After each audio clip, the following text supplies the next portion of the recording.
Mais uma vez, eu gostaria de dar as boas-vindas a todos a essa série de lições a respeito do casamento cristão. Da última vez que estivemos juntos, nós falamos sobre os problemas de harmonia sexual e ajustes no casamento.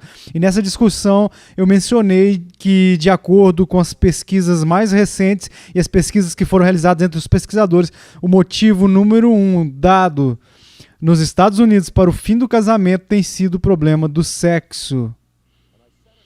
E eu disse naquela lição que desafiaria isso em algum momento das nossas discussões, e esta é a hora do desafio. Antes de dar o desafio aqui e lançar o desafio, deixe-me apenas ensaiar a licitação. A razão número 1 que nos é dada a nós pelos pesquisadores é o sexo. O segundo maior problema, de acordo com os pesquisadores o causador de destruição da harmonia no lar, é o dinheiro. E a terceira razão frequentemente dada é o problema da interferência dos parentes mais próximos. Agora, certamente reconheço e concordo que esses três problemas têm causado estragos nos casamentos neste país. Mas eu acho que há algo que ainda é mais severo em seu poder de ferir e destruir casamentos. E eu classificaria o problema número 1 com casamentos, que seria a língua humana. Eu acho que o que nós dizemos um ao outro contribui mais do que qualquer outra coisa para o colapso da confiança, para o colapso do amor, para o colapso do respeito entre duas pessoas no relacionamento conjugal. Esse problema pode se manifestar sexualmente na área do dinheiro. Nós podemos entender como esses problemas surgem, bem também como a intromissão dos sogros. Mas não aprendemos a falar, não apenas um com o outro por meio da comunicação, mas muitas vezes temos sido cruéis e não pensamos, e por isso infligimos danos uns aos outros com grandes marcas. Em contraste, me deixa aqui ler para vocês uma breve seção do Antigo Testamento que envolve uma celebração do amor, que a gente encontra essa declaração em Cânticos de Salomão. O 4º capítulo de Cânticos de Salomão começa assim, onde o autor está dizendo: como és formosa, querida minha, como és formosa, os teus olhos são como os das pombas e brilham através do teu véu. Os teus cabelos são como o rebanho de cabras que desce odeantes do monte de Gileade. Agora, isso pode parecer um tanto estranho para dizer que seu cabelo me lembra um bando de cabras pulando para cima e para baixo lá na encosta da montanha de Gileade, mas na antiguidade isso, é claro, era uma expressão muito romântica, na verdade um tanto poética e até bonita. Então diz, são os teus dentes como o rebanho das ovelhas recém-tosquiadas que sobem do lavadouro e das quais produzem gêmeos. Eles não diriam isso sobre eu, porque não há duas pessoas iguais como eu, mas aqui a pessoa é descrita como tendo os dentes iguais, onde cada um é idêntico e combina um com o outro. E nenhum delas hacem crias. Isto é, não há lacunas entre os dentes. Seus lábios são como um fio de escarlata e tua boca é formosa. As tuas faces, como romã partida, brilham através do véu. O teu pescoço é como a torre de Davi, edificada para arsenal. 1000 escudos pendem dela, todos broquéis de soldados valorosos. Os teus 2 seios são como 2 crias gêmeas de uma gazela que se apacentam entre os lírios. Tu és toda formosa, meu amor. Não há mancha em ti. Agora, a tradição diz, dentro dos grupos cristãos, que o que encontramos aqui em Cânticos de Salomão é uma forma simbólica de tratamento estendido, uma alegoria do amor perfeito de Cristo por sua igreja. Que o que nós temos aqui é uma canção espiritual celebrando o amor que Cristo tem por sua noiva. Queridos amigos, acho que isso representa mais do que qualquer coisa que eu poderia apontar a distorção e a intrusão na fé cristã daquela visão grega de que eu estava falando lá, que enxerga a atração física e o amor físico como algo que é intrinsecamente mal. Eu gostaria de passar por essa passagem, mas eu não tenho tempo para defendê-la de uma perspectiva acadêmica. Ela simplesmente não há justificativa alguma para interpretar Cânticos de Salomão, simplesmente dizendo que ela é uma alegoria do amor de Cristo pela igreja. O que isto é? É uma inspiração divina, uma canção de amor, onde o Espírito Santo está celebrando o romance entre duas pessoas. Eu acho isso fantástico. Agora, porque temos dificuldade com isso, temos que reinterpretar e fazer de alguma forma uma lição espiritual, mas pense nisso antes que essa coisa pudesse se qualificar para ser uma alegoria de amor espiritual. Primeiro teria que ser aceitável a Deus pelo conteúdo que está lá. Então, por que não podemos simplesmente considerar o valor aqui de face? Mas o que quero que vejamos aqui é que nessa expressão de amor divinamente inspirada, a relação verbal entre o homem e a mulher é de elogios. Você não vai ouvir nessa canção de amor, nessa celebração de romance, o homem dizendo para a mulher: por que você não faz isso? Ou a mulher dizendo ao homem: você está sempre atrasado, você nunca vai fazer qualquer coisa de si mesmo assim. Em outras palavras, a língua está sendo usada para honrar o parceiro. O Novo Testamento nos diz que a língua é um pequeno membro que se orgulha de grandes coisas e tem a capacidade de simplesmente, por uma faísca, incendiar umas florestas inteiras. Que a língua ela é o membro mais destrutivo do corpo humano. Com ela nós louvamos a Deus, mas com ela nós também podemos trazer maldição sobre uns aos outros. Eu me lembro, quando eu era criança, havia lá um sujeito na nossa comunidade que era um valentão. E ele costumava tirar sarro de mim. E eu subia a rua lá para brincar com a galera e tal, e ele zombava. Lá vem o esquilo dentuço. E ele zombava dos meus dentes dentuços, salientes. E isso me esmagava. Ele era mais velho do que eu, e eu queria ser aceito entre as crianças mais velhas para brincar com elas. E todas as vezes que eu aparecia, essa mesma criança ficava falando sobre os meus dentes salientes, dentuços. E um dia eu cheguei em casa chorando. E a minha mãe, ela me encontrou lá na porta dos fundos, e ela disse: qual que é o problema? Eu disse: fulano de tal me chamou de dentuço de novo. E minha mãe, ela sentia pena de mim, ela estava tentando me ajudar a lidar com esse tipo de coisa que acontece na vida de todos nós. E ela disse o seguinte: filho, deixa eu te dizer como que você lida com alguém que diz algo que não é muito bom. Você apenas vai dizer: paus e pedras vão quebrar meus ossos, mas nomes nunca vão me machucar. Eu disse: ok, isso soa bem. Aí eu subi a rua e aí vem o mesmo garoto e ele diz: lá vem o dentuço, lá vem o esquilo com os dentes de novo. Eu olhei pra ele e disse: paus e pedras vão quebrar meus ossos, mas os nomes nunca vão me machucar. Eu estou pensando na minha cabeça: isso é uma mentira imunda, porque ainda dói. E eu descobri que o que a minha mãe me disse não era verdade. Dessa vez abri minha cabeça em uma pedra, havia sangue por todo lugar.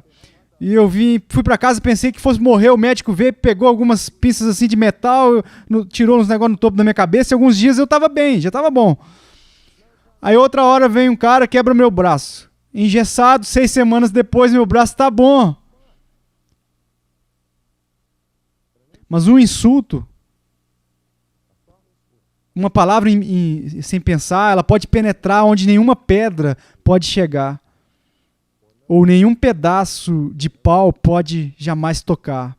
Porque pode chegar na alma. Eu tive uma experiência de aconselhamento que é a minha ilustração favorita disso, onde uma mulher veio me ver porque o casamento dela estava com problemas. E eu não pude deixar de notar como aquela mulher chegou ao meu escritório. Ela era uma mulher extraordinariamente atraente. Ela de fato era. E ela começou a me contar sobre os problemas que ela estava tendo lá no casamento dela e tal. E então ela contou a história dela. E ela disse que não poderia corresponder ao marido dela, porque ela sabia ou pensava que não era atraente. Eu pensei: ah, não, aqui estou eu de novo, apenas como a minha mãe. Minha mãe costumava ir comprar roupas lá no centro, nas lojas da cidade lá, e Então ela ia pro salão de beleza e tal, ela entrava em casa parecendo a Grace Kelly, saindo da revista Vogue ou algo assim, e ela dizia, eu estou horrível esta noite. E nosso comentário padrão era, a senhora vai pescar de novo, mãe, porque ela estava procurando elogios, porque a minha resposta deveria ser, não, mãe, você tá ótima, você é a mãe mais linda da vizinhança. Então, quando essa mulher veio se aconselhar comigo lá no aconselhamento, ela dizia que não poderia corresponder ao marido porque ela sabia que ela não era atraente o suficiente. Eu queria dizer, pare com isso, senhora. Não brinque comigo. Mas eu percebi que ela estava falando sério. Então, eu comecei a explorar o passado dela. E aqui está o que ela disse. Ela disse que isso, quando ela era uma jovem, adolescente, que ela estava entrando na adolescência, ela lutou para manter a aparência por vários motivos. A primeira coisa que ela teve foi acne, espinhas de adolescentes. Espinhas, ok? E tinha que colocar remédio no rosto todas as noites e tal. Além disso, quando ela estava tendo os primeiros dentes adultos, eles vieram tortos, então os dentes dela pareciam engraçados. E ela foi uma das primeiras meninas da classe a usar óculos e essa era muito forte, assim, os óculos eram como um fundo de garrafa mesmo, de coca. Então aqui está uma garota que ela usava aparelho nos dentes, ela usava remédio no rosto para as espinhas e ela tinha os olhos como uma garrafa de Coca-Cola. Então ela volta, ela andando e ela não é muito bonita. E ao mesmo tempo, a natureza a dotou de um corpo muito bonito. Ela foi uma das primeiras a se desenvolver, os meninos perceberam. E um dia ela estava atravessando o pátio da escola, quando ela tinha 13 ou 14 anos, e o camarada lá, que era o super atleta e o grande homem do campus, do colégio, a viu chegando e ele riu e disse para outro colega, e ela ouviu, olhe para fulana, a fulana, coloque um saco na sua cabeça, aí ela ia ser ótima. Agora, o que aconteceu nos anos seguintes? O aparelho fez o trabalho dele. Os dentes dela ficaram lindos. Ela superou a acne da adolescência. As lentes de contato substituíram os óculos com fundo de garrafa. E o patinho feio surge como uma bela jovem. E todos que a viam notavam a beleza dela, exceto ela. Quero dizer, 25 anos depois, ela ainda estava convencida de que tudo o que faltava para ser uma boa esposa era um saco na cabeça. A língua humana pode devastar uma outra pessoa. Eu estava em um aeroporto uma vez e estava procurando alguma coisa para me ler. Eu estava folheando um livro lá nas estantes de livro e eu vi este livro que atraiu a minha atenção e o título do livro era simplesmente assim, A Crítica. E eu peguei lá na prateleira, olhei para ele e eu não reconhecer o nome do autor e a editora, da qual eu nunca tinha ouvido falar também. Eu abri as páginas, o papel era de qualidade ruim e a impressão estava em linhas onduladas. E eu pensei, isso é uma impressão lá feita no porão, mas eu não tinha nada para ler. Então eu comprei o livro, levei ele pro avião e o livro começou com uma história que tinha um cara que contou sobre uma visita à cidade de Nova York. Esse foi o primeiro erro. E ele decidiu explorar a cidade durante a noite. Esse foi o erro número 2. Mas a real aqui veio quando ele decidiu pegar um atalho na cidade de Nova York à noite, passando por um beco. Então ele começa a descer este beco à noite em Nova York. E quando chega na metade do caminho de volta ao beco, há uma lua cheia, ele vê 2 caras vindo atrás das latas de lixo, com facas brilhando com a luz da lua, e começam a se mover em direção a ele. E neste ponto o autor interrompe sua própria narrativa e ele diz para o leitor o seguinte: o que você acha que este homem fez naquela circunstância? O que você faria? Se você tivesse meio cérebro, o que você faria? Correria, sabe, pro outro lado. Quero dizer, se você visse 2 caras andando em sua direção com facas na cidade de Nova York em um beco, você poderia correr para sair dali. E é o que você faria, né? Esse é um instinto natural, autopreservação. Ele disse, mas sabemos como fugir disso, mas não sabemos como fugir disso aqui, ó. O que fazer quando alguém vem até você e diz: eu gostaria de fazer uma crítica construtiva? A Bíblia nos diz isso como parte da liderança neste programa, de falar a verdade em amor. Quantas vezes você já teve seus amigos cristãos vindo até você dizendo: irmão ou irmã, quero dizer uma coisa em amor. O meu melhor conselho é, se alguém vier ter com você e dizer que quer te falar algo em amor, a melhor coisa que você pode fazer em 95% em 100% é dar meia volta e correr. Correr para salvar sua vida. Existe tal coisa, uma coisa que é como crítica construtiva, eu sei disso. Eu sei também quais são as porcentagens exatas, mas meu melhor convidado é que pelo menos 95 entre 100 críticas que você recebe, é que você recebe das pessoas, assim, são críticas destrutivas e não são mencionadas em amor. Mas somos ensinados durante toda a nossa vida a aceitar críticas com gratidão. Nós damos às pessoas uma licença para nos criticar. E quando alguém chega e diz: irmão, eu quero te falar algo em amor, e eles enfiam uma faca. Como cristãos, aqui está o que deveríamos dizer: oh, obrigado, eu precisava disso. Isso de fato vai ajudar na minha santificação. E se você realmente me ama, faça isso de novo. Vai lá um pouco mais fundo para que eu possa crescer no Espírito. Bem, eles estão matando você. Quando se tivéssemos assim um cérebro, se tivéssemos um cérebro, mudaríamos e correríamos. De novo, existem formas e maneiras de experimentar a crítica construtiva e todos nós precisamos disso. Eu me lembro quando eu escrevi um livro alguns anos atrás, e eu entreguei esse livro para o meu editor e eu recebi de volta. Depois ele passou para a edição e eu contei 10 mil correções que tiveram de ser feitas. Elas eram menores, vírgulas aqui e ali, mas eu olhei para o meu manuscrito, ele voltou com tanta tinta vermelha que parecia uma árvore de Natal. E eu fiquei tão deprimido. Então eu me lembrei de algo que alguém tinha me dito. Quando uma senhora me disse uma vez: Sproul, nunca deixe ninguém te dizer que você não pode escrever. Uma experiência que eu tive lá aconteceu assim, ó. Um consultor, ele veio até mim e disse: Sproul, quero que você escreva em um pedaço de papel os 5 elogios mais significativos que você já recebeu na sua vida. Então eu disse: bem, isso é um exercício divertido, não é? Quero dizer, eu posso me assentar aqui e tentar me lembrar de coisas legais que as pessoas disseram sobre mim. Então eu entendo meu cérebro, todo mundo já recebeu pelo menos 5 elogios na vida, e eu apenas anotei os primeiros 5 que me vieram à mente. E eu fiquei chocado com o que eu vi. Se aquele homem tivesse vindo até mim e dito: Sproul, escreva em um pedaço de papel as 50 pessoas que tiveram influência mais positiva na sua vida. Eu não sei quem seriam essas 50 pessoas que eu teria escrito, mas eu sei que eu nunca teria sonhado em incluir essa mulher, cujo nome aparecia 2 vezes naquela primeira lista de 5 elogios. Ela era minha professora de inglês na 8ª série. Ela nos deu uma tarefa que ela se destacou assim no máximo. Ela nos deu a tarefa de fazer uma redação.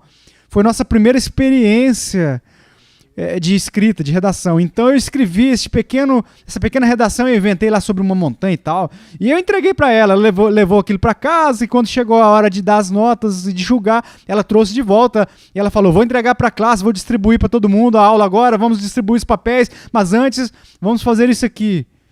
Eu quero ler uma delas para a classe inteira. E ela leu o meu trabalho para toda a classe. Então, quando ela terminou, ela foi pro teu quadro, assim, com o polegar, assim, só com o polegar, assim, no quadro negro, e uma tática, assim, como se ela estivesse colocando a minha redação. E você tem que entender que, geralmente, assim, a única coisa que aparecia no quadro de aviso da nossa sala de aula era uma arte, assim, você tirou D na arte da primeira série. Eu era terrível. Eu sei que eu fui a única criança em toda a classe que nunca teve naquele quadro uma arte. Quero dizer, era terrível como eu me sentia mal. E eu tava me sentindo assim. E agora, na 8ª série, nada disso. Eu não tinha desenhado, mas algo que eu escrevi. apareceu lá no outdoor da arte, do quadro de artes, e dizia naquele papel assim, ó, mas não deixe ninguém te dizer que você não pode escrever. Você tem ideia de quantas pessoas já tentaram me dizer que eu não consigo escrever? Você sabe quantas pessoas tentaram me desencorajar para que eu não faça o que eu queria fazer artisticamente com uma caneta? E eu tenho nutrido no meu seio, eu tenho mantido às vezes com as minhas unhas a declaração gentil daquela mulher que ela fez para mim, porque eu acreditei no elogio, no encorajamento dela. Eu sei que ela quis dizer isso e eu confiei na autoridade dela. Essa seria uma boa experiência para você fazer. Eu quero que você saiba mais sobre você mesmo. Vá para casa e faça a mesma coisa. Escreva os 5 elogios significativos que você poderia pensar que já recebeu. Então, quando tiver feito, se quiser um exercício de terror, pegue o papel e anote as 5 críticas mais dolorosas que você já recebeu e quem as disse. E isso vai te dar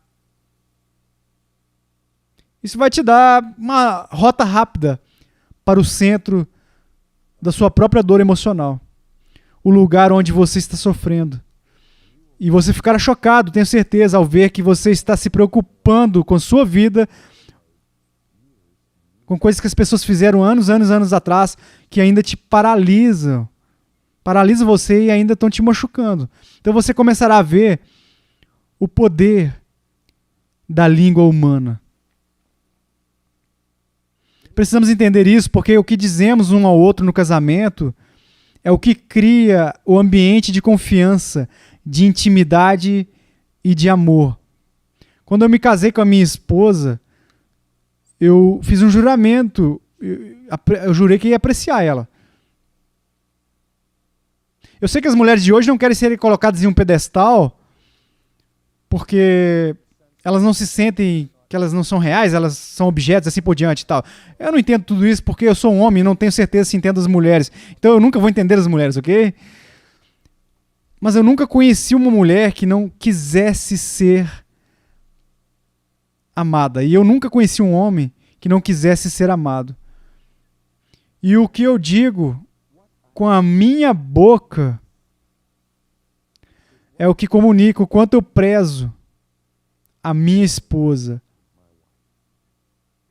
É claro que o que eu faço também fala em si, mas nada pode destruir a sua sensação de ser amada mais rápido do que um cruel e impensado comentário cortante que sai da minha boca. A Bíblia nos diz de novo que em qualquer tipo de relacionamento saudável, não apenas o marido e as esposas, mas com os amigos, parceiros de negócio, que somos chamados a construir, edificar uns aos outros, para edificar um ao outro, para não separar um ao outro.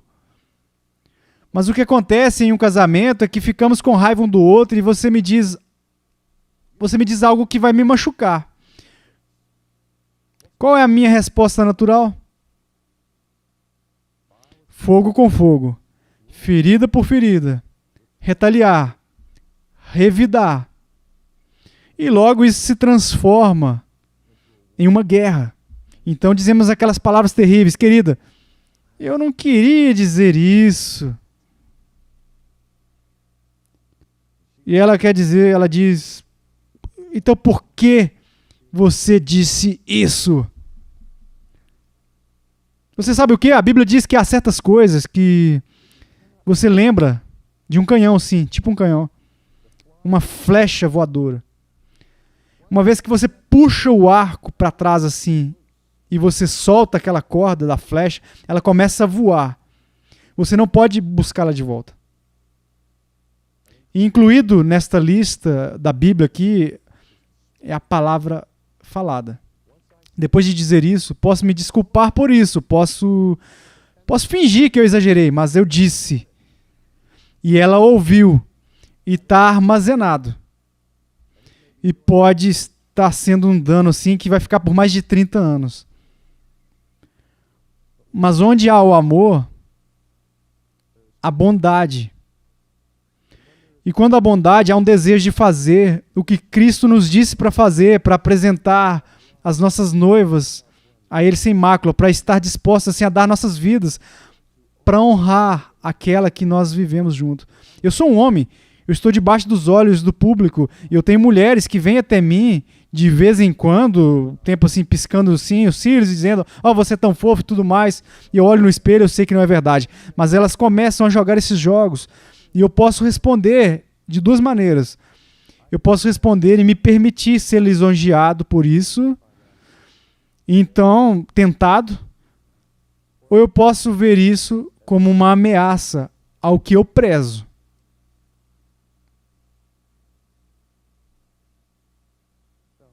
Agora, bajulação, ela é vazia. Temos até a expressão, bajulação não levará você a lugar nenhum. E eu não estou dizendo aos casais que para mentir um ao outro sobre os seus dons e seus pontos fortes. Contando sua esposa, ela é uma ótima cozinheira, mas ela não é. Eu não estou falando disso. Ela sabe que ela é uma péssima cozinheira e não confiará nesse elogio se você disser que ela é uma boa cozinheira quando ela não é uma boa cozinheira.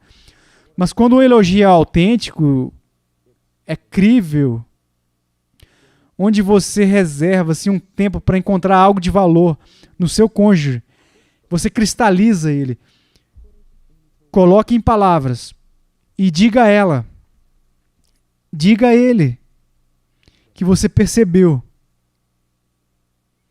E quando nos honramos dessa forma, podemos curar o dano que foi feito. Os psicólogos nos dizem que são necessários 9 elogios autênticos para superar a dor de uma crítica. Então nós precisamos ser tardios para falar e ferir. E precisamos manter a nossa ira debaixo do controle, para que a língua não coloque fogo na floresta.